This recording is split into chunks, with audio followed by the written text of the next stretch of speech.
আল্লাহর হুকুম মেনে চলে।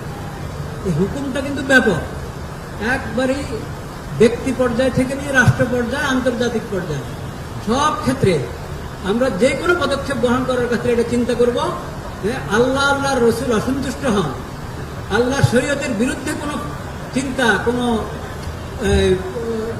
কোনো পদক্ষেপ চলে যাচ্ছে আমাদের, এটা যেন ভুলও না হতে পারে, সেটার জন্য খেয়াল করা এটা আমাদের বহুত বড় দায়িত্ব।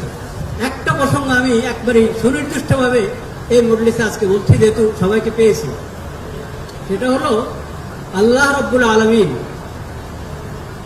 আমাদেরকে বানিয়েছেন, হয়তো আমরা পুরুষ না মহিলা। যাকে আল্লাহ পুরুষ বানিয়েছেন সে পুরুষ, যাকে আল্লাহ মহিলা বানিয়েছেন সে মহিলা। মহিলা বলে বলবে না আমি পুরুষ, পুরুষ বলে বলবে না আমি মহিলা।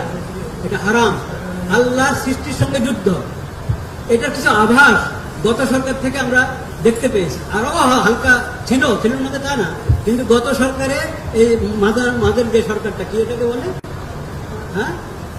হ্যাঁ এই সরকারের সময় এটার অনেক আলামত দেখা গেছে। এটার আমরা তীব্র প্রতিবাদ করছি। আজকের এই ইফতারের মাহফিলে দোয়া কবুলের সময় এটার আমরা তীব্র প্রতিবাদ করছি। এটাকে যেন এই দেশে কোনো সুযোগ দেওয়া না হয়। আল্লাহ যাকে পুরুষ বানিয়েছেন সে পুরুষ, আল্লাহ যাকে মহিলা বানিয়েছেন সে মহিলা। এখানে কিছুদিন আগে পুরস্কারের ঘোষণা এসেছে, দেখেছি এই ট্রান্সজেন্ডারের পুরস্কার, নাউজুবিল্লাহ।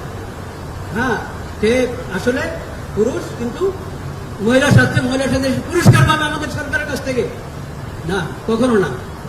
মাননীয় প্রধানমন্ত্রীর তত্ত্বাবধানে যে সরকার, এই সরকার এখানে এই ধরনের